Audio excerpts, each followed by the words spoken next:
Hello everyone, welcome to our YouTube channel on Surya World School. Myself Ashok Kumar. आइए बच्चों, आज हम कक्षा 12 का सब्जेक्ट ज्योग्राफी के सेकंड लेसन विश्व की प्रमुख जनजातियों का अध्ययन करते हैं। सबसे पहले बच्चों देखो, जनजाति किसे कहा जाता है उसके बारे में जानेंगे हम। मानव ने तकनीकी विकास के साथ साथ वातावरण समायोजन कर आर्थिक और सामाजिक विकास किया, लेकिन कुछ क्षेत्र और उसमें रहने वाले लोग इस आर्थिक व सामाजिक विकास को नहीं कर पाए और पिछड़े रह गए। उन्हीं क्षेत्रों में रहने वाले लोगों को जनजाति कहा जाता है, जो समय के साथ वातावरण समायोजन या तकनीकी विकास के अभाव में आर्थिक और सामाजिक विकास नहीं कर पाए। उन समुदायों को जनजाति कहा जाता है। अब देखो बच्चों, विश्व की प्रमुख जनजातियों में आज हम एस्किमो जनजाति के बारे में अध्ययन करेंगे। एस्किमो का शाब्दिक अर्थ होता है बच्चों कच्चा मांस खाने वाला। क्या होता है बच्चों? कच्चा मांस खाने वाला। इनका निवास क्षेत्र, एस्किमो जनजाति कहाँ रहती है? टुंड्रा, उत्तरी ध्रुवीय क्षेत्र है उसका, टुंड्रा और आर्कटिक प्रदेश में पाई जाती है। आर्कटिक प्रदेश कौन सा है बच्चों? देखो, अक्षांश जो बताया था मैंने आपको, 0 डिग्री, 23.5 डिग्री उत्तरी अक्षांश, फिर 23.5 से 66.5 डिग्री। ये जो शीतोष्ण कटिबंध का क्षेत्र है, ये तो देखो 23.5 से 23.5 तक का जो क्षेत्र है ये तो उष्ण कटिबंध है, ये शीतोष्ण कटिबंध है। शीतोष्ण कटिबंध के बाद में ये 90 डिग्री तक का जो क्षेत्र है वो क्या है? शीत कटिबंध। शीत कटिबंध में उत्तरी गोलार्ध की बात कर रहा हूं मैं। उत्तरी गोलार्ध में जो शीत कटिबंध वाला जो क्षेत्र है 66.5 डिग्री से उत्तरी अक्षांश से 90 डिग्री तक का, यह आर्कटिक प्रदेश कहलाता है। उत्तरी ध्रुव तक का जो क्षेत्र है आर्कटिक प्रदेश, इसमें यह निवास करते हैं। अब देखो बच्चों, आर्थिक कार्य या मुख्य कार्य जो इनके हैं वह है आखेट, मछली पकड़ना और संग्रहण करना। इनकी कुछ शारीरिक विशेषताएं हैं, पहले ये और बाद में ये देखेंगे। तो कुछ शारीरिक विशेषताओं में इनकी शारीरिक बनावट है वो क्या कैसी होती है? चेहरा सपाट व चौड़ा।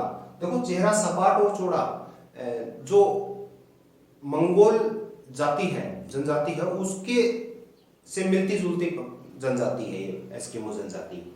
और मंगोल कैसे होते हैं?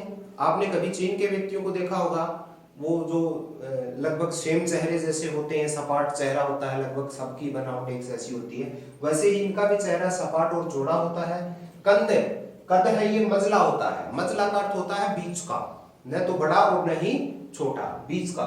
नाटा कद नहीं होता इनका, बीच का कद होता है, न तो ज्यादा लंबे होते हैं और न ही ज्यादा नाटे होते हैं। नाक चपटी होती है और जबड़ा भारी होता है, बाहर निकला हुआ होता है।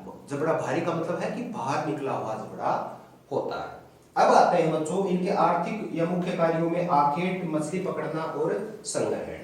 तो इनमें आखेट जो शिकार है, ये वर्ष में 2 तरीकों से शिकार करते हैं, एक शीतकाल में और एक बसंत काल में।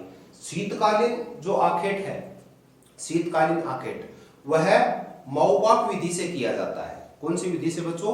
माओपाक विधि। माओपाक विधि क्या होती है? महासागरों के ऊपर जमा जो बर्फ है उसको उसमें छिद्र कर दिए जाते हैं, उस बर्फ को तोड़ के छिद्र बना दिए जाते हैं और उसमें एक हड्डी, वालरस मछली की हड्डी होती है, उसकी एक छड़ लगा देते हैं। और जब सील मछली श्वास लेने के लिए उस छिद्र में आती है तो वह हड्डी हिलती है और वहां पर देखो, माओपाक का अर्थ होता है प्रतीक्षा करना।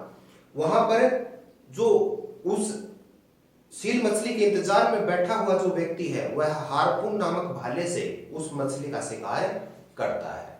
दूसरा, बसंतकालीन जो आखेट है उसे उतोक भी कहा जाता है। क्या कहा जाता है बच्चों?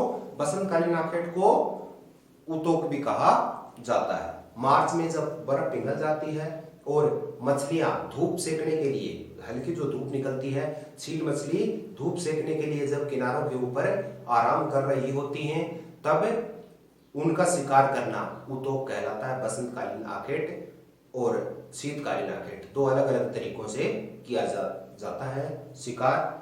अब देखो इसके अलावा सील मछली के अलावा यह केरिबो का शिकार भी करते हैं, खरगोश, वहां पर जो ध्रुवीय खरगोश पाया जाता है उसका शिकार भी करते हैं, बतख, महासागरों में पाई जाने वाली जो बतख है उनका शिकार भी करते हैं, और चिड़िया मतलब पक्षी, क्योंकि ये ऐसे क्षेत्र में रहते हैं जहां पर कृषि नहीं होती और वहां पर खाने के लिए जो चीज इनको मिल जाती है, जो भी जीव इनको मिल जाता है वह उसका शिकार कर लेते हैं। और मुख्य रूप से यही केरिबो है, खरगोश है, बतख है, चिड़िया है, सील मछली है, व्हेल मछली है, इन्हीं का शिकार करते हैं। क्योंकि छोटी जो मछलियां हैं वो उससे शीत जो जल है उसमें नहीं रहती या बहुत कम पाई जाती हैं। बड़ी मछलियां जो व्हेल और सील यही उन क्षेत्रों तक ज्यादा जाती हैं।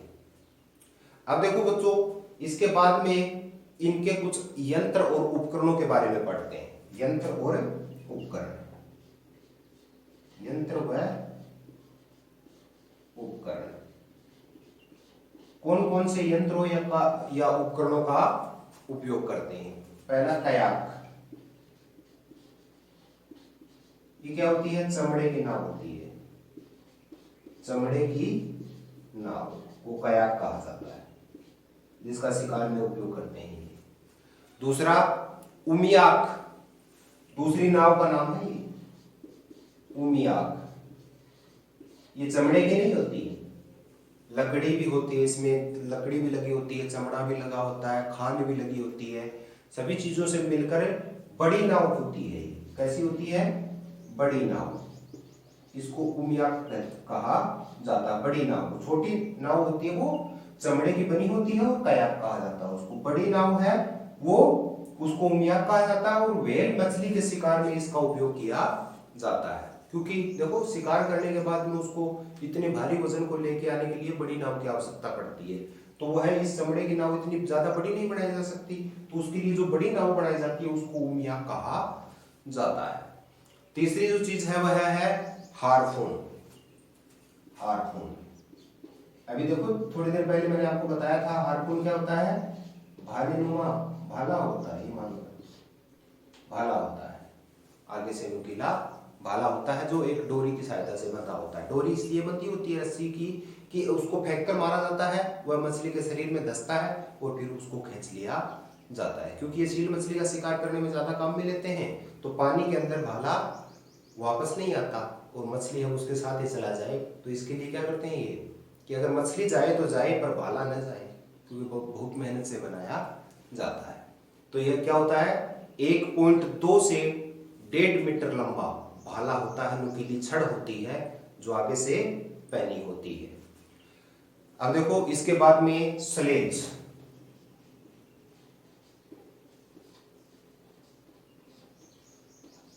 पहिए विहीन गाड़ी, बर्फ पर चलने वाली पहिए विहीन गाड़ी होती है जो वालरस की हड्डियों से बनाई जाती है। किससे बनाई जाती है बच्चों, वालरस जो मछली होती है, वालरस मछली की हड्डियों से बनाई जाती है और इसको रेंडियर कुत्ते खींचते हैं।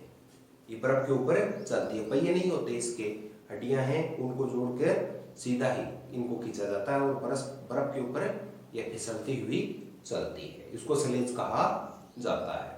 अब देखो इनका जो समाज कैसा होता है, ये छोटे छोटे समूह में रहते हैं। एस्किमो लोग ये क्या छोटे छोटे समूह में रहते हैं।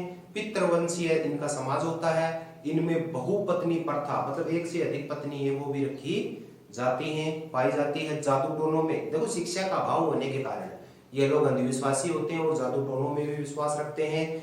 और जब भोजन की कमी होती है या कठोर शीत ऋतु होती है उस समय अशक्त और बूढ़े व्यक्ति हैं वो आत्महत्या कर लेते हैं।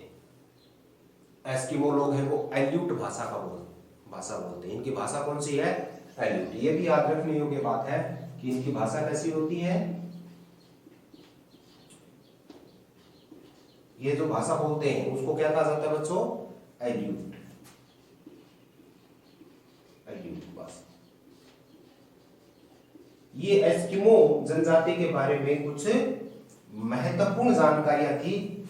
आशा करता हूं कि आपको यह समझ में आई होंगी। धन्यवाद।